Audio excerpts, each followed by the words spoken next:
Alright, welcome back to the channel. Today on the channel I'm going to be showing y'all how to weld a differential on a 350Z. So it's going to be a very detailed video where I'm going to go part by part on how to weld the differential on the new drift car that we have. So the Diff is a LSD differential, and you know, it works and all, but it's not perfect. Every once in a while it'll one leg, one tire spin. So today we're gonna fix that problem.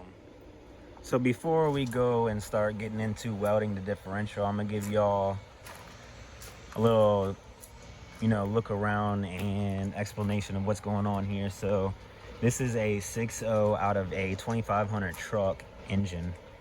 We put 5.3 liter heads on it to bump up the compression, and we have a stage 3 truck camshaft. So whenever I first built the car for the customer, we put this engine in there, hooked everything up on it, and it never ran right. And he paid me to do what I was paid to do, was to install the engine. So the car sat for a long time, and finally contacted him and buying the whole car from him. So I got the car from him, got it running correctly, and then the problem was he had some crappy radiator hoses that would keep busting. So I went and did AN lines, welded AN fittings on the radiator, welded the AN fitting on the water pump. That was just a bolt together AN fitting, and then welded one on the bottom. Also, they had a 12-inch electric fan, which is really small, so I pulled it off and did a 16-inch fan conversion. So we got the cooling system where it's actually working now. And what else did I do? They had a cheap alternator and power steering bracket on there, where it was still the power steering pump from the original V6 350 motor. So I deleted that, got me a swap bracket, truck power steering pump, truck alternator.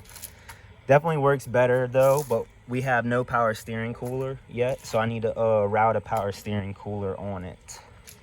So we got to get the power steering cooler and really weld the diff, which we're about to do right now.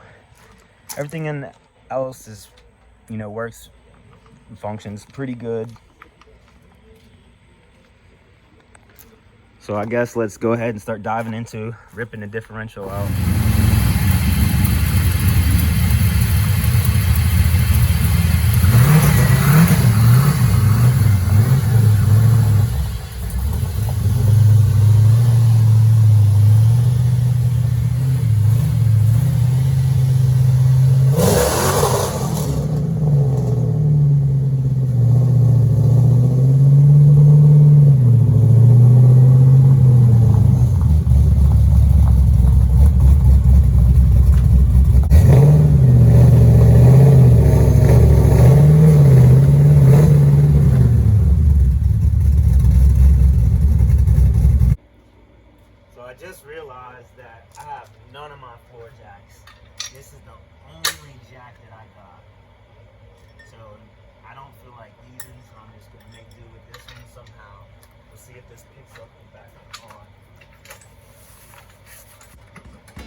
All right, so step one, get the car jacked up.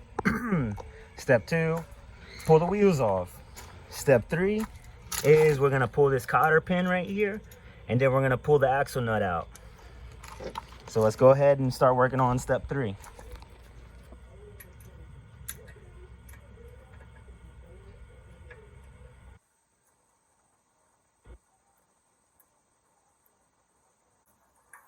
All right, so this is a 32 millimeter socket right here. It fits perfect. Pull the nut, push it in. See how I just pushed it? If it's stubborn and you can't push it in, twist this nut all the way until this face is the same depth of the face of this nut, and then you would hit it with a hammer to push it inward. If you don't put the nut on and you hit this right here with a hammer, you will damage these threads right here, and this nut will never twist back on. So twist the nut all the way on to where this face right here is the same as this face, and then you hit that with the hammer. All right, so like I was just explaining, the axle on this side's being stubborn. So I twisted the nut where the faces are, you know, flush with each other. Now I can take the hammer, hit.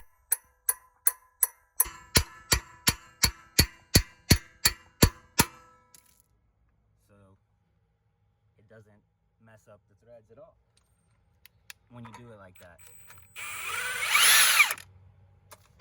Now if I was just to take the hammer and hit it like right here, every time I'd hit the side like this, it would mushroom the metal over and ruin the threads. All right, so now that we got the axle nut off and the axle pushed as far as we can, you know, obviously it's not gonna push all the way out because it's still bolted onto the differential. So we were just trying to get break it loose by pushing it a little bit. Next step is we're going to have to unbolt. See those bolts right here that hold the axle to the differential? We have to take all those bolts out, and then the axle is gonna drop down. We should be able to slide the axle out of there. But it looks like the exhaust is in our way. So I'm about to go ahead and drop this exhaust, and then I'll pull those bolts and drop the axles.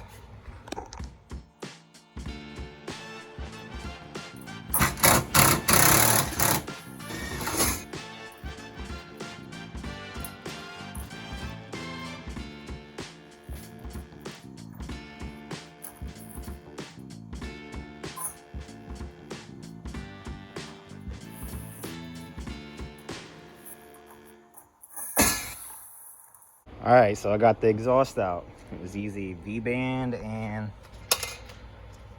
the bolts that hold in the rubber mounts in the back. The exhaust is out the way now. So now I can go ahead and have the room to pull the nuts and bolts off each axle and slide our axles out. And then we'll be able to start removing the drive shaft. And then once we get the drive shaft removed, the axles removed, we can go start moving the mounting bolts. You know, that bolt right there. And then there's two mounting bolts up in the front. And then the diff's out. And then we bust it open, clean it, and weld it. But let's go ahead and start working on removing these axles.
All right, so now that we got the axles out, we can just let them hang just like that.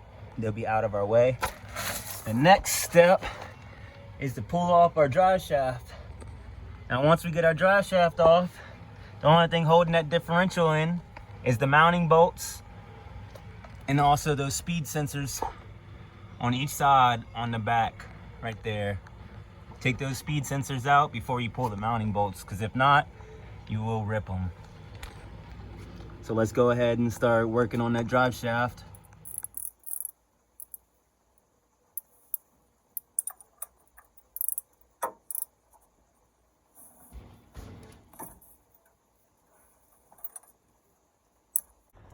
All right, so after you get the drive shaft off, you can just let it hang. Next thing you do is you want to pull out these sensors on both sides of the diff. You can just let those hang also. And the next thing is we're going to put the jack right here, because we're going to be pulling the 2 front mounting bolts and the back mounting bolt. And if we don't have the jack right here, well, obviously it's just going to fall on the ground and might hurt you or something.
Alrighty, just like that, we got the differential out.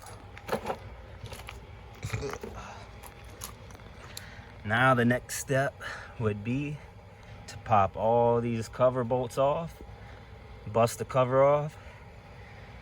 Just whenever you do it, make sure you got something underneath it to catch the fluid, because oil is going to come out, or you can stand it up on that face right there. No fluid would come out at all. So let's go ahead and start busting it open, and I'll show y'all how to weld.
Alright, so as you can see, the spider gears in there. What we're gonna have to do is weld those gears together. There's also some right here sticking on the side, and right there in the hole, on the side, hole, side. So what we're gonna have to do is we're gonna have to weld that spider gear to the housing, weld that spider gear to the housing, come over here and weld those two spider gears together, and then weld them to the housing, and then repeat the process on all the little holes, and that's how we're gonna weld the diff.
quick little look. Welded that side and welded that side of the spider gear. So that's what it looked like before, and that's what it looks like now on those. All right, so that's the side right there in that little square. So that's what it looks like before, and that's what it looks like afterwards. So I'm gonna go ahead and repeat the process to all these other holes. It's already locked just by those 2 holes getting welded right now, but since we want the strength and the reliability, we're gonna go ahead and weld every single one. All right, so I got the diff all the way welded up.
All right, so we got the diff welded. Put me a little tag on there so the next generation knows who welded that, because I guarantee you that diff will last longer than the axles and probably stay in there for like the next 10 years, hopefully. As long as we don't put no boost to it. But anyway, I'm gonna go ahead and start installing the diff. Y'all already got the concept of how to take it out step by step, so just repeat the process of the steps to put it back in.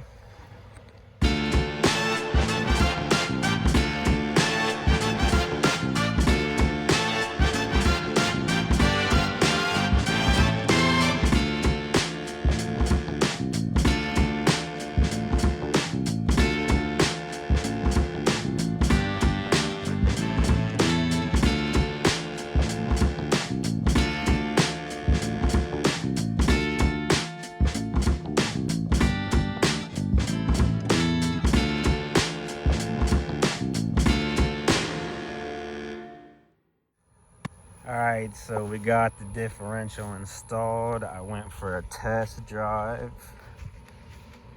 Everything worked out pretty great on the diff swap. It is posy as hell. Every time I turn, the tires chirp and skip on the ground. Stay tuned for the next video on the Nissan 350 LS swap, because I'm going to be taking it to the drift track to test out the welded diff for sure. So like and subscribe and stay tuned to see the next updated video on the LS swap Z.